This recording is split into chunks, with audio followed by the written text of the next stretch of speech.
ഞാൻ തിരികെ എത്താം. ശ്രീ സി ആർ നീലകണ്ഠൻ, ശ്രീ റെജി ലൂക്കോസ് കൂടി നമുക്കൊപ്പം ചേർന്നു. ശ്രീ റെജി ലൂക്കോസ്, പുറത്തൊന്നും പറയാൻ പറ്റുന്ന വിഷയമല്ല അഴിമതി, കൊടി അഴിമതി. റിയൽ എസ്റ്റേറ്റ് മാഫിയയുടെ ആള്, ക്വാറി മുതലാളിയുടെ ആള്, ബാർ മുതലാളിയുടെ വേണ്ടപ്പെട്ടവർ, സമ്പാദിച്ചത് കോടികളും ലക്ഷങ്ങളും, സ്ത്രീ പീഡന കേസ് വീരൻ, ഇതൊക്കെ പറഞ്ഞിട്ടാണ് ഈ പ്രതിഷേധം നടക്കുന്നത്. അതായത് പ്രാദേശിക വിഷയമല്ല. ഇനി കുറെ പേര് ഇറങ്ങിപ്പോവുകയാണെങ്കിലോ, ഇത്രയും കാലം ഇരുന്ന പോസ്റ്റ് ഇനിയും വേണം എന്ന് പറഞ്ഞതുകൊണ്ട് എന്താണ് പാർട്ടിക്ക് പറ്റുന്നത്? സംസ്ഥാന സമ്മേളനം നടക്കേണ്ട കൊല്ലത്ത് ഗോവിളി നടക്കുന്നു, തെറിവിളി നടക്കുന്നു, തെരുവിൽ തല്ലി നടക്കുന്നു, കയ്യാങ്കളി തീരുന്നില്ല.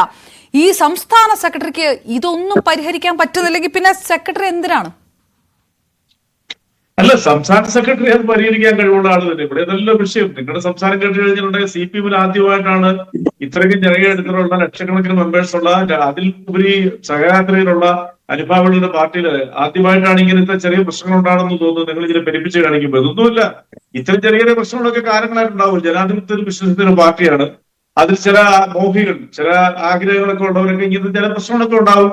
അതിനെയൊക്കെ അതിജീവിച്ച് ഈ പാർട്ടി പോകും. അതിൽ സ്വാഭാവികമല്ലേ. ഇപ്പം ഗോവിന്ദ മാഷ് ഇന്നലെ അവിടെ എത്തി. ഞങ്ങളുടെ പാർട്ടിക്ക് മാത്രം സാധിക്കുന്ന ഒരു പ്രത്യേകത ഉണ്ട്. എന്താ വെച്ചാല് നടപടി സ്വീകരിക്കാൻ തന്നെയാണ് ആദ്യത്തോടെ പാർട്ടി കേരളത്തിൽ, ഒരുപക്ഷെ ഇന്ത്യയിൽ തന്നെ അല്ല ശ്രീ റെജി ലൂക്കോസ്, അത് ഏതൊക്കെ വിഷയങ്ങളിലാണ്?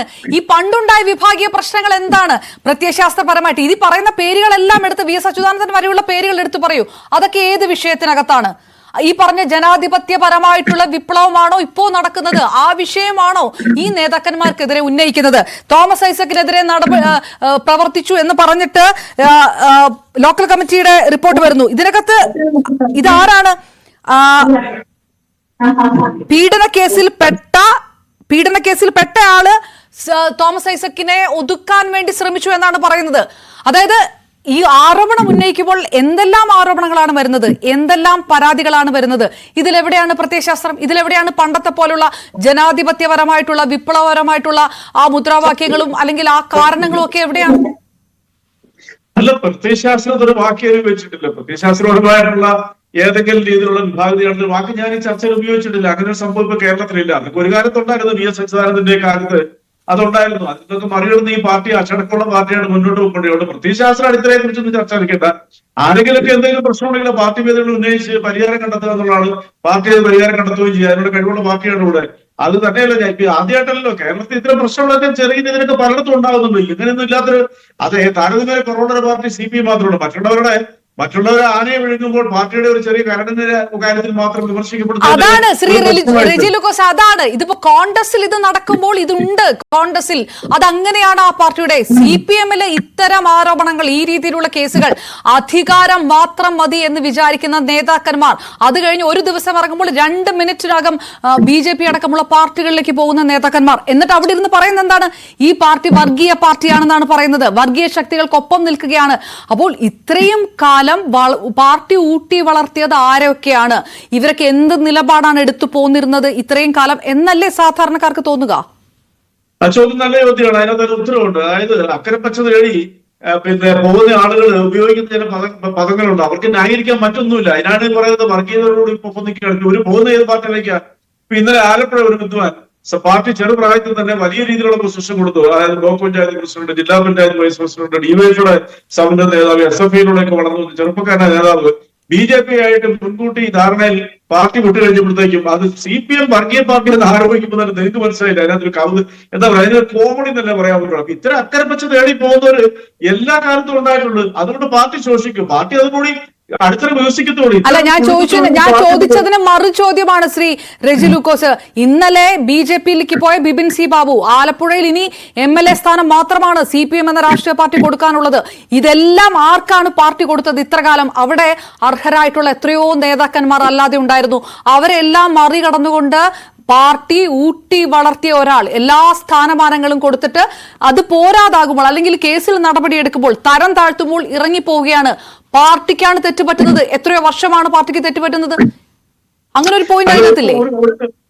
ഒരു മിനിറ്റ് തന്നെ ഇടപെടാതിരിക്കും. APK അബ്ദുള്ളക്കുട്ടി എന്ന് പറഞ്ഞ നേതാവുണ്ടായിരുന്നു ഞങ്ങളുടെ പാർട്ടിയിൽ. 2 തവണ പാർലമെന്റിലേക്ക് ചെറുപ്രായത്തിൽ തന്നെ SFIയിലുള്ള കാലത്ത് തന്നെയാണ് മത്സരിപ്പിച്ച് ജയിപ്പിച്ച് ഇന്ത്യൻ ലോക്സഭയിൽ എത്തിച്ച ആളാണ് ഈ പാർട്ടി. അതിനുശേഷം അദ്ദേഹം നേരെ കോൺഗ്രസിലേക്ക് പോയി ഒരു ഉപതെരഞ്ഞെടുപ്പിലൂടെ MLA ആയി. പിന്നീട് അവിടെ നിൽക്കാതെ BJP ചെന്ന് ചാടിയിരിക്കുക. അപ്പൊ അത് ഈ പാർട്ടിക്കാരുടെ ഭാഗത്തു നിന്ന് എന്തെങ്കിലും വീഴ്ചകൊണ്ടാണോ? അപ്പൊ നിങ്ങൾ മനസ്സിലാക്കേണ്ട ഒരു വസ്തുത, CPM-നെ സംബന്ധിച്ചോളം CPM-ന് ഇത്ര കരടുകൾ പുറത്തു പോകുന്നത് സ്വാഭാവികം എന്ന് മാത്രമല്ല, അതിന് അവർ ഉപയോഗിക്കുന്ന ചില വാക്കുകളുണ്ട്. ആ വാക്കുകൾ ഈ കേരളത്തിലെ ജനങ്ങൾ കണ്ടുകൊണ്ടിരിക്കുമല്ലേ. നിങ്ങളൊന്ന് മനസ്സിലാക്കിയ CPM-നല്ലാതെ വേറെ ഏതെങ്കിലും ഒരു പാർട്ടിക്ക് കരുതാപ്പള്ളിയിലെ ഏരിയ കമ്മിറ്റി അപ്പാടെ പിരിച്ചുവിടാനുള്ള തന്നേടുണ്ടോ?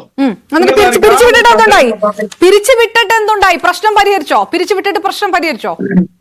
അല്ല, പിരിച്ചുവിടാനുള്ള തന്നേടം ഉണ്ടായിട്ടില്ല. ആരെങ്കിലും ഭയമുണ്ടെന്നുണ്ടെങ്കിൽ, ഏതെങ്കിലും ഒരു കേഡറിന് ഭയമുണ്ടെങ്കിൽ ഇത് ചെയ്യോ? എന്തുണ്ടായാലും ചോദ്യത്തിനുള്ള മറുപടി പിന്നെ പാർട്ടി കോൺഗ്രസ് കഴിഞ്ഞാൽ ആ നടപടി സ്വീകരിക്കുന്നു ഗൗതം ഭാഷ പറഞ്ഞു കഴിഞ്ഞു.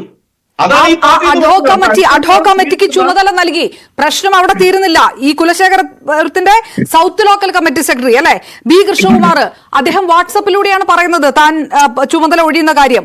അതായത് നേതൃത്വത്തെയൊക്കെ കണക്കിന് പരിഹസിച്ച് കേഡർ പാർട്ടിയാണ്, പ്രശ്നം ഇതുകൊണ്ട് തീർന്നു, അഡ്ഹോക് കമ്മിറ്റി വന്നു, ഇനി ഈ വിഴുപ്പലക്കൽ ഉണ്ടാകില്ല എന്ന് പറഞ്ഞുകൊണ്ടാണ് പാർട്ടി സംസ്ഥാന സെക്രട്ടറി ഇനി ആ പ്രശ്നം തീർന്നു എന്ന്. പ്രശ്നം തീരുന്നില്ല. അല്ല, പ്രശ്നം തീരുന്നില്ല. നിങ്ങൾ എങ്ങനെ വിധി എഴുതുന്നത്? പ്രശ്നം തീർക്കാനുള്ള കഴിവുള്ള പാർട്ടിയല്ലേ ഇവിടെ? ഇതിന് കാലങ്ങളായിട്ട് എന്തെല്ലാം പ്രശ്നങ്ങൾ ഈ പാർട്ടി അതിജീവിക്കുന്നുണ്ട്. എന്നിട്ട് അതിൽ നിന്നൊക്കെ ഈ പാർട്ടിക്ക് അന്വേഷിക്കണമുണ്ടായിട്ടുണ്ടോ? CPM എന്ന് പറഞ്ഞ പാർട്ടി ഇതിലൂടെയൊക്കെ കരുത്തറിഞ്ഞിച്ച് തീയിൽ കുരുത്തുന്ന പാർട്ടിയാണ്. ആ പാർട്ടിനെ ഏതോ ഒന്നോ രണ്ടോ വ്യക്തികൾ എന്തെങ്കിലും അക്കരെ പച്ച ഞാൻ തിരികെത്താം ശ്രീ റെജി ലൂക്കോസ്. ഇപ്പോൾ